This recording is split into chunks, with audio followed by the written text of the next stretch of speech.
18th article 18. మరి 18 ఏంటమ్మా అంటే బిరుదుల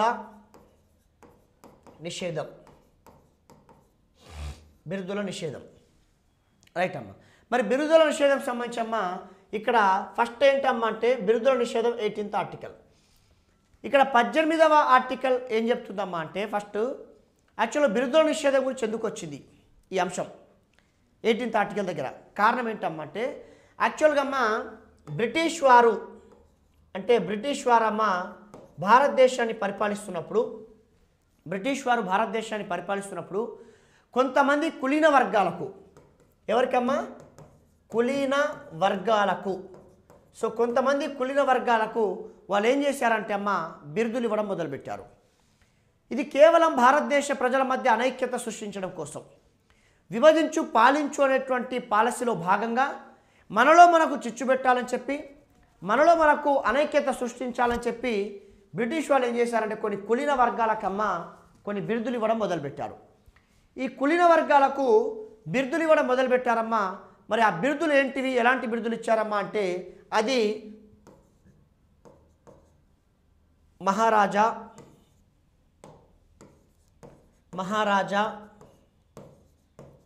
రాజ్ బహదూర్, రావ్ బహదూర్,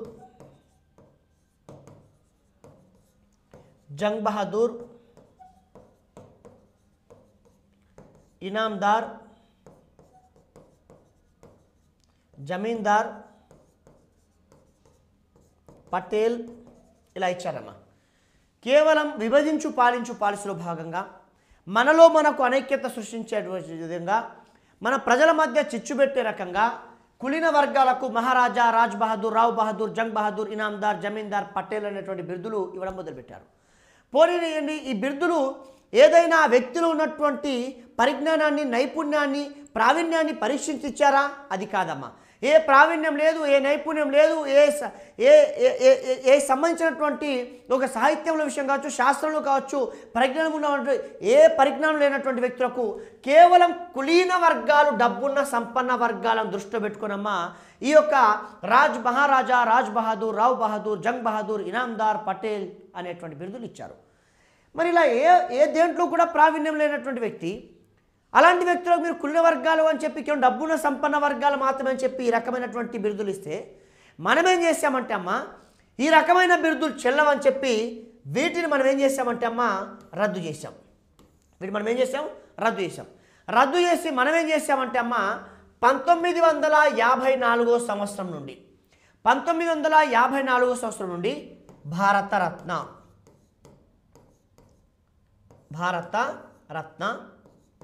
పద్మ విభూషణ్,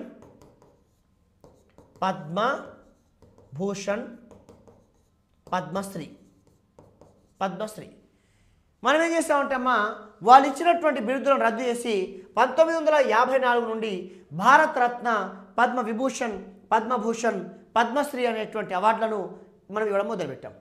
మరి 54 నుండి భారతరత్న, పద్మవిభూషణ్, పద్మభూషణ్, పద్మశ్రీ అనేటువంటి అవార్డులను ఇవ్వడం మొదలుపెట్టాం. అయితే మనం వాళ్ళలాగా ఏ ప్రావీణ్యం లేకుండా, ఏ శాస్త్ర సాంకేతిక రంగాల్లో అవగాహన లేకుండా మనం మాత్రం ఇవ్వలేదు సార్.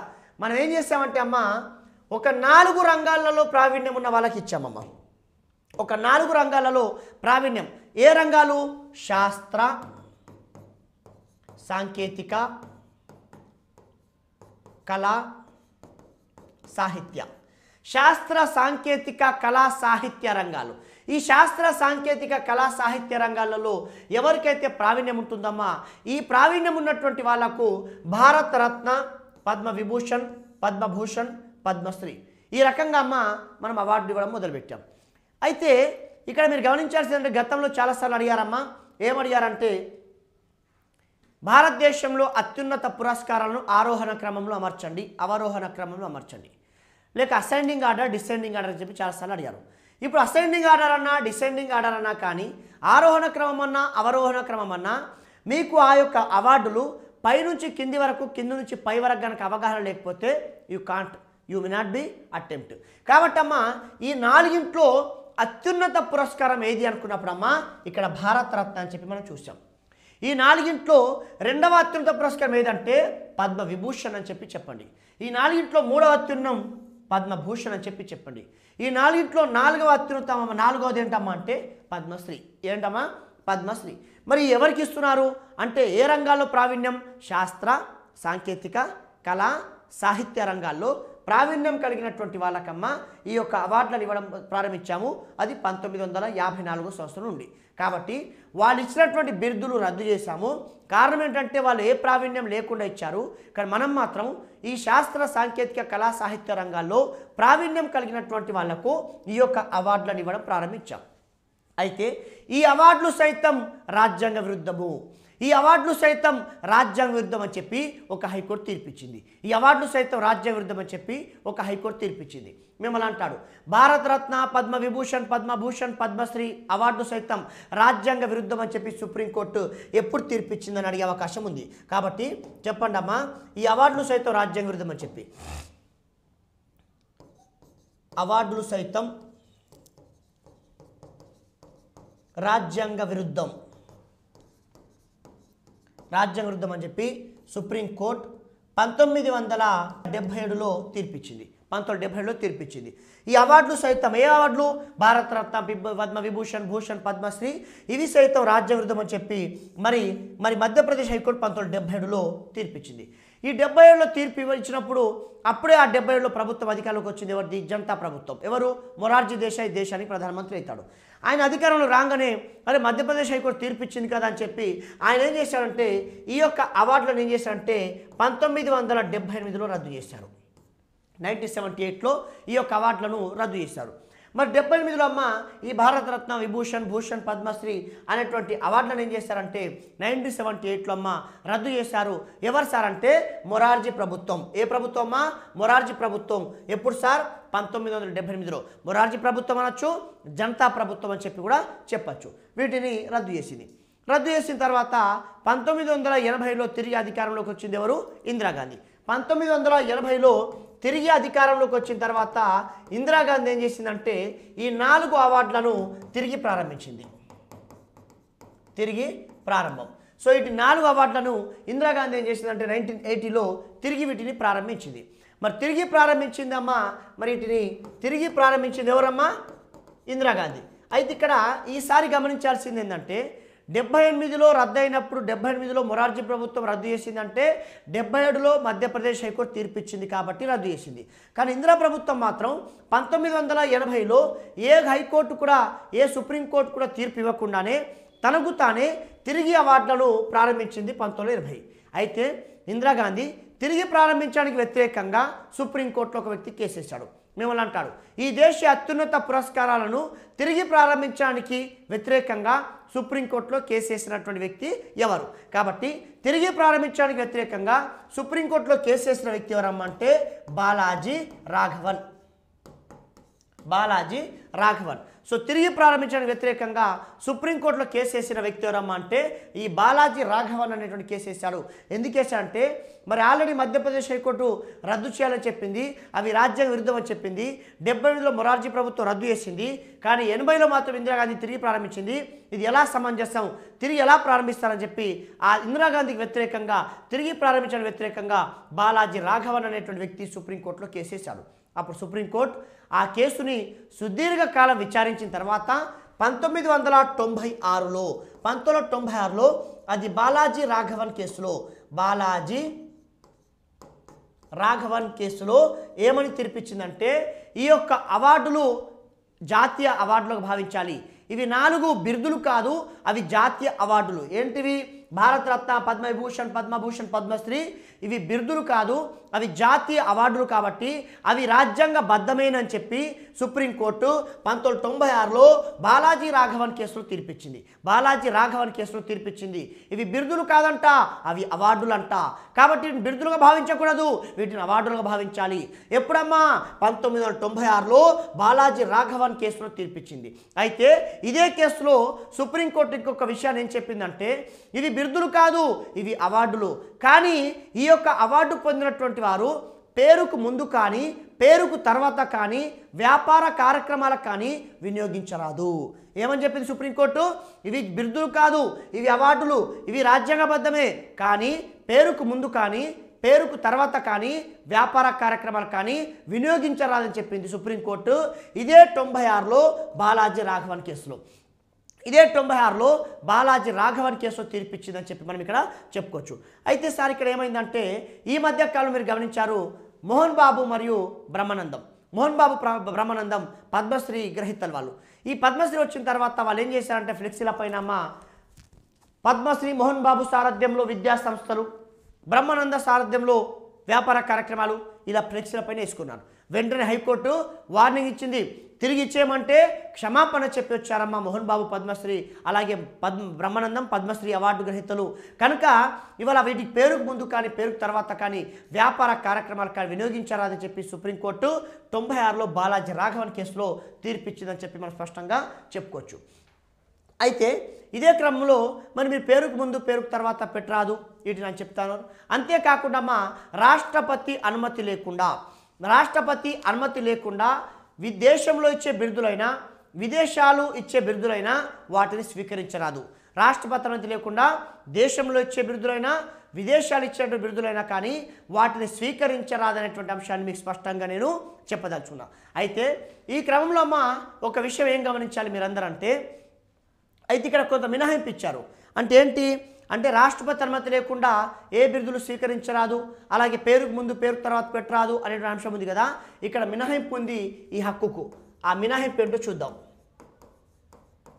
మినహాయింపు ఏంటంటే పిహెచ్డి పూర్తి చేసిన వారు డాక్టర్, అలాగే ప్రొఫెసర్ అని చెప్పి పెట్టుకోవచ్చు. అంతేకాదు సైనిక సేవ చేసినందుకు సైనిక సేవకు గాను వీళ్లకు అశోక చక్ర, శౌర్య చక్ర, కీర్తి చక్ర, మహావీర చక్ర, పరమవీర చక్ర. చూసారమ్మా, సైనిక సేవకు గాను అశోక చక్ర, శౌర్య చక్ర, కీర్తి చక్ర, మహావీర చక్ర, పరమవీర చక్ర. కాబట్టి సైనిక సేవకు గాను అశోక చక్ర, శౌర్య చక్ర, కీర్తి చక్ర, మహావీర చక్ర, పరమవీర చక్ర అనేటువంటివి కూడా వీటిని ఇస్తారమ్మా. వీటి పేరుకు ముందు కానీ పేరుకు తర్వాత పెట్టుకోవచ్చు, ఎందుకంటే వాళ్ళు సైనిక సేవ చేసినటువంటి వాళ్ళు కాబట్టమ్మా. కాబట్టి ఇక్కడ హక్కు నుంచి మినహాయింపు ఎవరుకుందంటే పిహెచ్డి పూర్తి చేసిన వాళ్ళకి డాక్టర్ కావచ్చు, ప్రొఫెసర్ కావచ్చమ్మా. సైనిక సేవకు గానమ్మా అశోక చక్ర, శౌర్య చక్ర, కీర్తి చక్ర, మహావీర చక్ర, పరమవీర చక్ర. అయితే ఇక్కడ చూడండి అమ్మా, ఈ 5 ఉన్నాయి కదా, అశోక చక్ర, శౌర్య చక్ర, కీర్తి చక్ర, మహావీర చక్ర, పరమవీర చక్ర. ఇందులో ఒక అవార్డుని, ఒక పురస్కారాన్ని చనిపోయిన తర్వాత ఇస్తారమ్మా. ఇందులో ఒక దాన్ని మాత్రం సైనికులు చనిపోయిన తర్వాత ఇస్తారు. మిమ్మల్ని అంటాడు మరణానంతరం ఏ అవార్డుని ఇస్తారని చెప్తారు. మరణానంతరం ఇచ్చేటువంటి అవార్డు ఏదంటాడు కాబట్టి చెప్పండి అమ్మా, పరమవీర చక్ర అనేటువంటి అవార్డు ఏదైతే ఉందో అమ్మా సైనికులు మరణించిన తర్వాత ఇస్తారని చెప్పి మనము చెప్పుకోవచ్చు. కనుక ఇది అమ్మ ఈ మినహాయింపుకు సంబంధించి ఒకసారి మీరు ఇక్కడ చూసుకోవచ్చు. మరి అదేంటమ్మా అంటే బిరుదుల నిషేధం సంబంధించి ఇక్కడ చూడమ్మా, బ్రిటిష్ వారు కొన్ని కులీన వర్గాలకు ఏం చేశారంటే అప్పట్లో మహారాజా, రాజ్ బహదూర్, రావ్ బహదూర్, జంగ్ బహదూర్, అలాగే ఇనాందార్, జమీందార్, పటేల్ అనేటువంటి బిరుదులు ఇచ్చారు. ఈ బిరుదులు ఎట్లా ఇచ్చారమ్మా అంటే కేవలం ఒక ప్రావీణ్యం కలిగినటువంటి వాళ్ళకి ఇవ్వలేదమ్మా, కేవలం అది కులీన వర్గాలు, డబ్బున సంపన్న వర్గాలకు మాత్రమే ఇచ్చారు. మనం ఏం చేసామంటే వీటిని రద్దు చేసామా.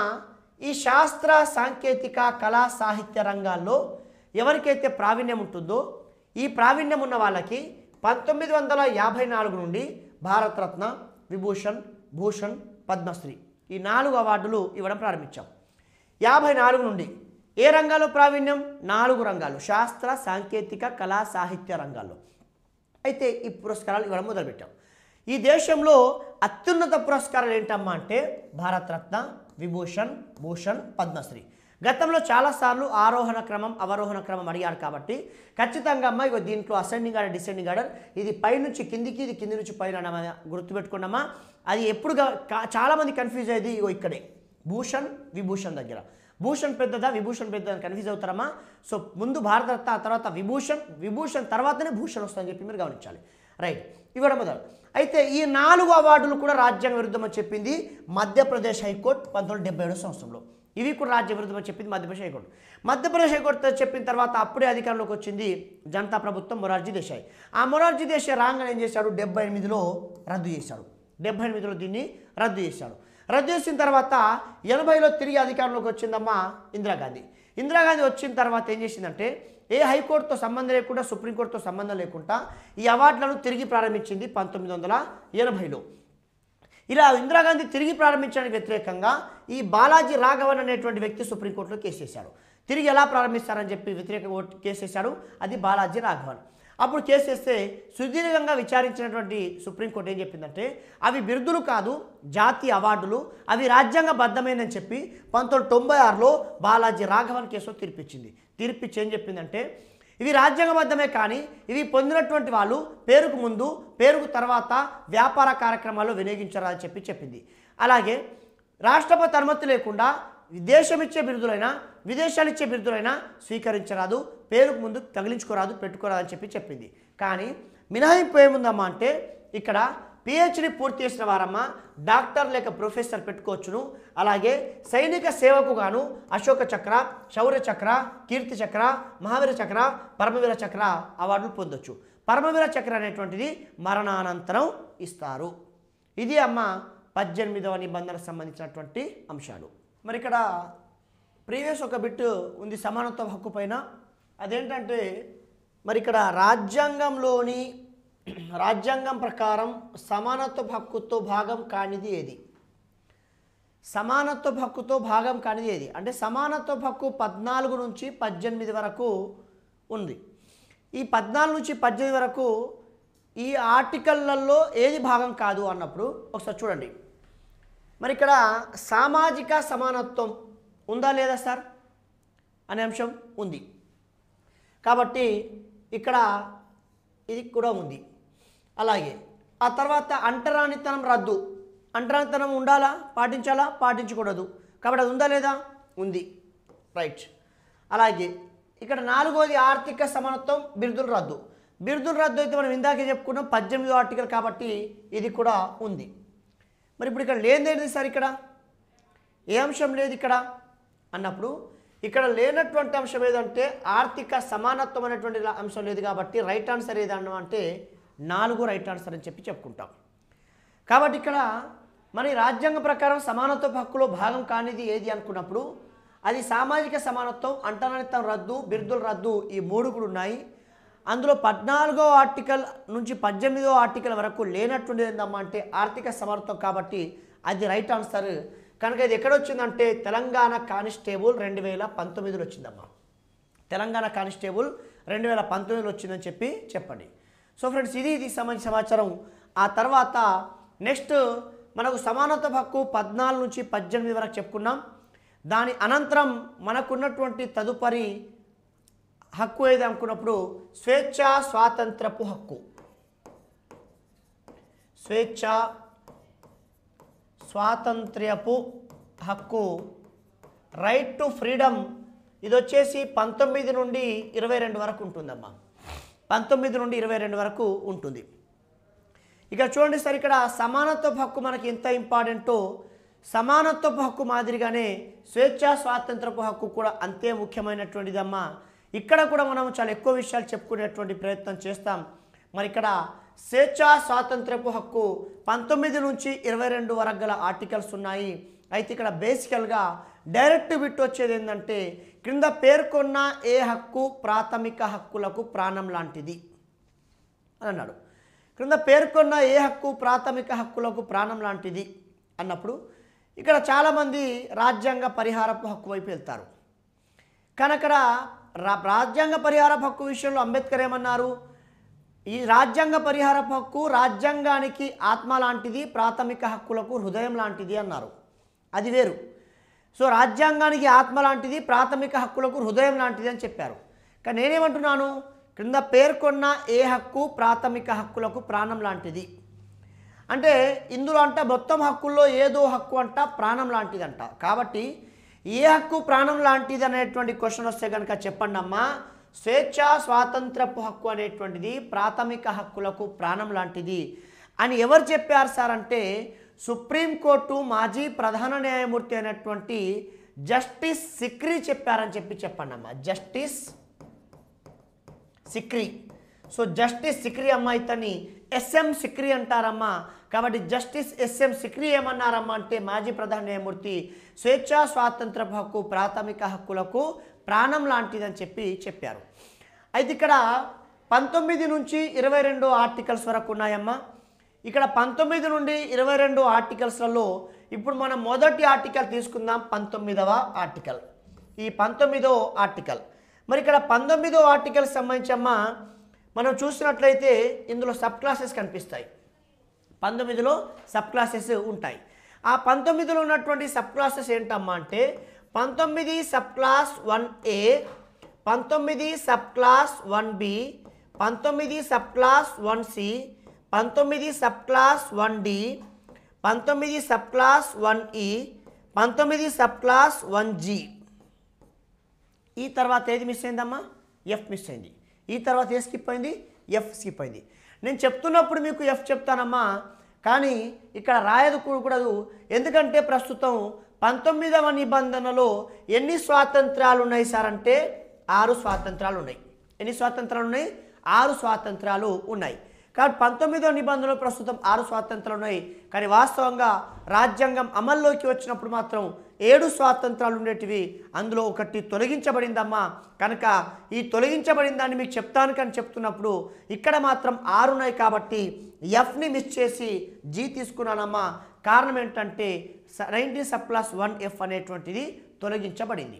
అయితే చాలామంది ఏం చేస్తారమ్మా అంటే 19(1)A, 1B, 1B, 1D, 1E, 1G ఏం చెప్తాయి అనుకున్నప్పుడమ్మా ఇక్కడ మీరు గమనించండి. 1A వాక్ మరియు భావ ప్రకటన స్వాతంత్రం, 1B సమావేశ స్వేచ్ఛ, 1C సంఘాలు సంస్థలు ఏర్పాటు చేసుకునే స్వేచ్ఛ, 1D సంచార స్వేచ్ఛ, 1E స్థిర నివాస స్వేచ్ఛ, 1G వృత్తి స్వేచ్ఛ. ఈ 6 స్వేచ్ఛలు ఉన్నాయి కదా సార్. ఇలా 6 తెలుసుకుంటారు. తెలుసుకున్న తర్వాత ఇంకేంటి సార్ మేము సబ్ క్లాస్తో పాటు తెలుసుకున్నాం కదా అంటారు. ఉదాహరణకి మీకు చూపిస్తాను చూడమ్మా. ఈ 6 స్వేచ్ఛలు. ఆ 6 స్వేచ్ఛలు ఏంటమ్మా అంటే ఇక్కడ చూస్తున్నారు మీరు. రైట్ అమ్మా. 19(1)A అనేటువంటిది వాక్ మరియు భావ ప్రకటన స్వాతంత్రం. కిందాకే చెప్పాను, వాక్ మరియు భావ ప్రకటన స్వాతంత్రం. ఆ తర్వాత 19(1)B సమావేశ స్వేచ్ఛ, 19(1)C సంఘాలు సంస్థలు స్థాపించే స్వేచ్ఛ, 19(1)D సంచార స్వేచ్ఛ, 19(1)E స్థిర నివాస స్వేచ్ఛ, 19(1)G వృత్తి స్వేచ్ఛ, 19(1)G వృత్తి స్వేచ్ఛ. మీరు ఇక్కడ చూస్తున్నారమ్మా. ఇవన్నీ కూడా ఏంటంటే ఈ యొక్క 6 స్వాతంత్రాలు ఈ దేశ పౌరులకు వర్తిస్తాయి.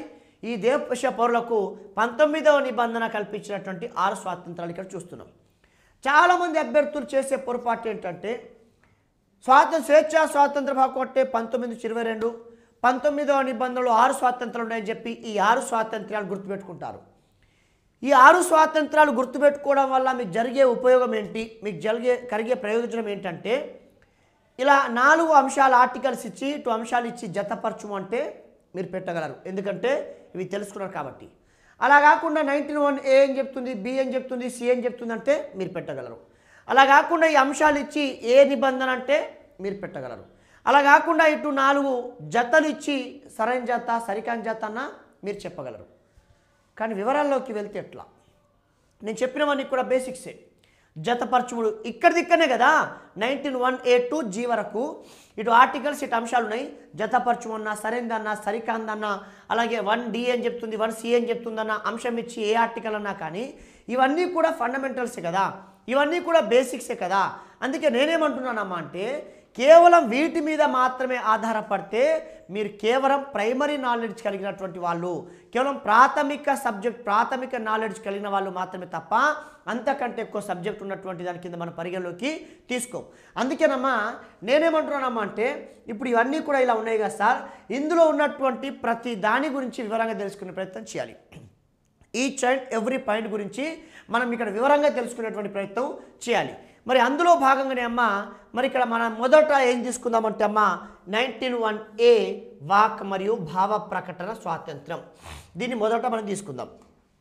రైట్, 19(1)A వాక్ మరియు భావ ప్రకటన స్వాతంత్ర్యం. మరి 19(1)A వాక్ మరియు భావ ప్రకటన స్వాతంత్రం. మరి ఇక్కడ 19(1)A వాక్ మరియు భావ ప్రకటన స్వాతంత్రం ఇక్కడ చూస్తున్నాం. 19(1)A ఇక్కడ దీని అర్థం ఏంటి సార్ అంటే వివరంగా మనం వెళ్తున్నాం. ఇప్పుడు సాధారణంగా అయితే బేసిక్ ఏంది, ఇటు ఆర్టికల్స్ ఇటు అంశాలు తెలుసుకుంటే అవి ఫండమెంటల్. ఇప్పుడు మనం ఈచ్ అండ్ ఎవ్రీ ఆర్టికల్ గురించి సబ్ క్లాసెస్ ఉన్నాయి కదా, ప్రతి దాని గురించి వివరంగా తెలుసుకోబోతున్నాం. ఇప్పుడు 19(1)A వాక్ మరియు భావ ప్రకటన స్వాతంత్రం అంటే భారత పౌరులు తమ అభిప్రాయాన్ని లేదా భావాన్ని ఎక్కడైనా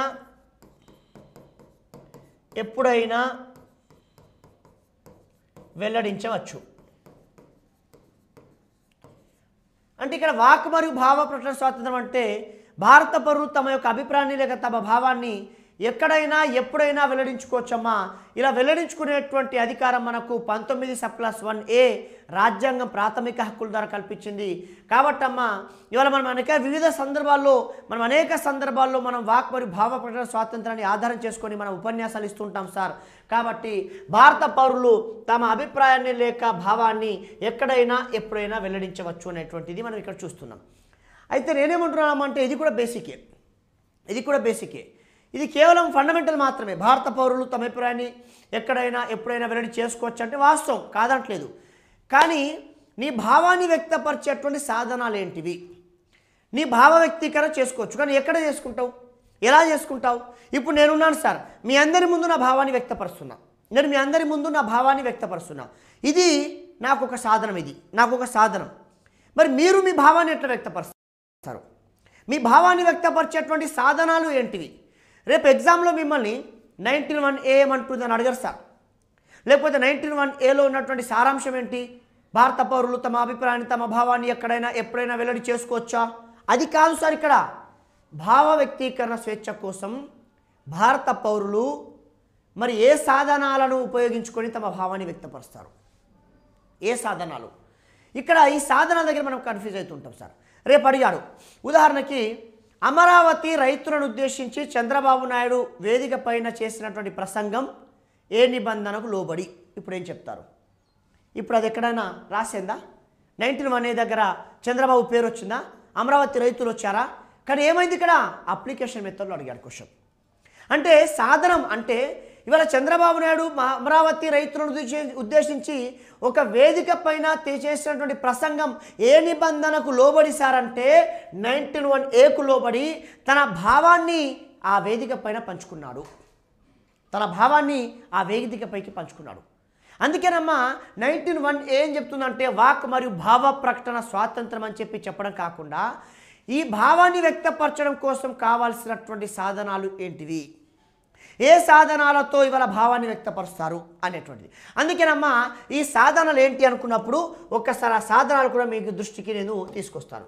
ఇక్కడ చూడండి అమ్మా, ఆ సాధనాలు ఏంటి అనుకున్నప్పుడు ఇక్కడ మీరు చూస్తున్నారు సమావేశ స్వేచ్ఛ. కాబట్టి తమ భావాన్ని వ్యక్తపరచడం కోసం సమావేశం ఏర్పాటు చేసుకొని తన భావాన్ని వ్యక్తపరచడం కూడా ఇవాళ 19(1)Aలో భాగమే. ఇది నీ భావ వ్యక్తీకరణ కోసం ఒక సాధనంగా మనం భావించవచ్చు. అంతేకాదు ఇవాళ మీరు మీ యొక్క భావాన్ని మీ యొక్క అభిప్రాయాన్ని ఒక 10 మందికి చెప్పాలనుకుంటున్నారా? అయితే సమావేశాన్ని ఏర్పాటు చేసుకోండి. ఒక 100 మందికి చెప్పాలనుకుంటున్నారా? అయితే సభ ఏర్పాటు చేసుకోండి. ఒక 1000 మందికి చెప్పాలనుకుంటున్నారా? అయితే వేదికను ఏర్పాటు చేసుకోండి. మీ భావాన్ని ఒక మండలం మొత్తం చెప్పాలనుకుంటున్నారా? అయితే కరపత్రాలు వేసుకోండి. మీ భావాన్ని రాష్ట్రం మొత్తం చెప్పాలనుకున్నారా? అయితే టీవీలో మాట్లాడండి. మీ భావాన్ని దేశం మొత్తం చెప్పాలనుకున్నారా? అయితే రేడియోలో మాట్లాడండి. మీ భావాన్ని ప్రపంచం మొత్తం చెప్పాలనుకున్నారా? అయితే వెబ్సైట్ ఏర్పాటు చేసుకోండి. అంటే భావ వ్యక్తీకరణ సాధనాలు ఎలా ఉంటాయమ్మా అంటే ఇగో ఇలా ఉంటాయి సార్. భావ వ్యక్తీకరణ సాధన ఎలా ఉంటాయమ్మా అంటే ఇవాళ సమావేశ స్వేచ్ఛ, సభా స్వేచ్ఛ, వేదిక స్వేచ్ఛ, కరపత్రాల స్వేచ్ఛ, టీవీ స్వేచ్ఛ, రేడియో స్వేచ్ఛ, వెబ్సైట్ స్వేచ్ఛ అంటే ఇవాళ చూడమ్మా ఒక్కొక్కరి స్థాయికి తగ్గట్టు ఒక్కొక్కరు తమ భావ వ్యక్తీకరణ కోసం సాధనాలు ఉపయోగించుకుంటారు. ఒక్కొక్కరు తమ స్థాయికి తగ్గట్టు తమ భావ వ్యక్తీకరణ కోసం సాధనాలు వినియోగించుకుంటుంటారు. కాబట్టి నా శక్తి 10 మంది ముందు మాట్లాడడం, నా భావాన్ని 10 మందితో పంచుకోవడం, అయితే నేను సమావేశం ఏర్పాటు చేసుకొని నా భావాన్ని వ్యక్తపరుస్తాను.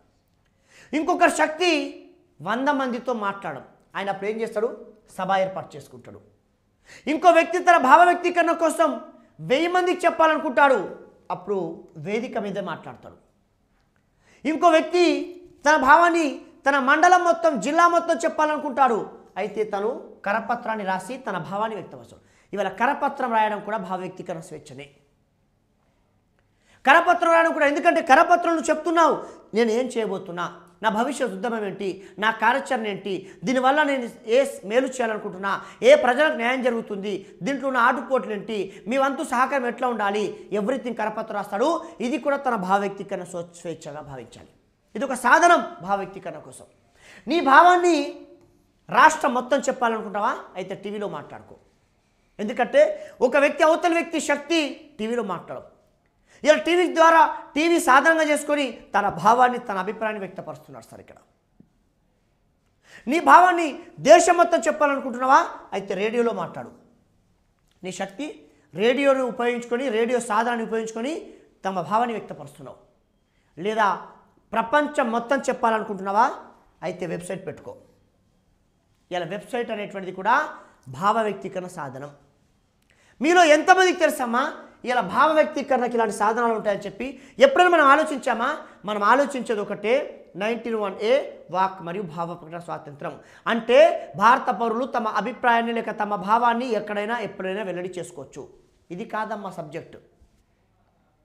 నీ భావాన్ని వ్యక్తపరచడం కోసం సాధనాలు ఏంటి, వేటి ద్వారా నీ భావాన్ని వ్యక్తపరుస్తావు? నీ భావాన్ని వ్యక్తపరుస్తావు, ఐ అగ్రీ విత్ యూ, కానీ ఎలా? నువ్వు ఆన్సర్. నీ భావాన్ని వ్యక్తపరచడం కోసం ఎలా వాడుకుంటావు, నువ్వు దేన్ని వాడుకుంటావు, ఏ సాధనాన్ని వాడుకుంటావు అనేటువంటి ఆన్సర్లు ఇస్తారు. అందుకేనమ్మా ఇవాళ ఒక సమావేశంలో ప్రసంగించేటువంటి, సమావేశంలో మాట్లాడేటువంటి అంశాలు అది 19(1)A లోబడి నీ భావాన్ని వ్యక్తపరుస్తున్నావు. ఒక సభలో మాట్లాడేటువంటి అంశాలు కూడా 19(1)A లోబడి నీ భావాన్ని వ్యక్తపరుస్తున్నావు. ఒక వేదికపై మాట్లాడేటువంటి అంశాలు ఇందాక చెప్పాను, అమరావతి రైతులను ఉద్దేశించి చంద్రబాబు నాయుడు వేదిక ప్రసంగం ఏ నిబంధన లోబడి సార్ అంటే 19(1)A. కాబట్టి ఇవాళ 19(1)A ప్రకారం అమ్మ ఒక వేదికపై మాట్లాడతారు. అంతేకాదమ్మా ఇవాళ కరపత్రం కూడా అమ్మా, ఇవాళ కరపత్రం రాయడం కూడా నీ భావ వ్యక్తీకరణ సాధనం. అది నీ భావాన్ని వ్యక్తపరుస్తున్న కరపత్రం ద్వారా. కరపత్రమే కాదు, పుస్తకం, గ్రంథం, నవల ఇవన్నీ కూడా ఏంటి, నీ భావ వ్యక్తీకరణ సాధనాలు. అనేక మంది పుస్తకాలు రాస్తున్నారు, అనేక మంది గ్రంథాలు రాస్తున్నారు, అనేక మంది నవలలు రాస్తున్నారు. ఎలా? తన భావాన్ని వ్యక్తపరచడం కోసం.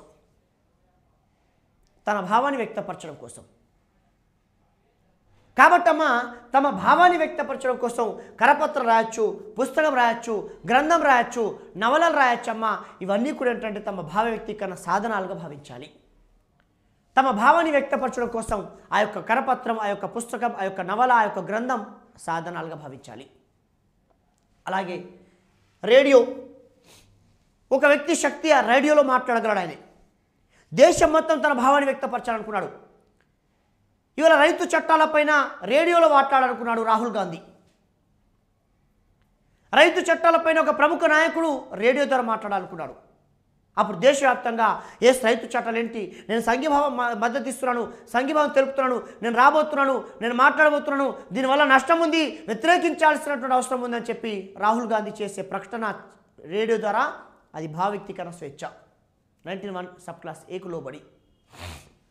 వెబ్సైట్, ఇలా వెబ్సైట్లు చూడండి సార్. ఆ వెబ్సైట్ ఓపెన్ చేయగానే పూర్తిగా నియమ నిబంధనలు ఉంటాయి.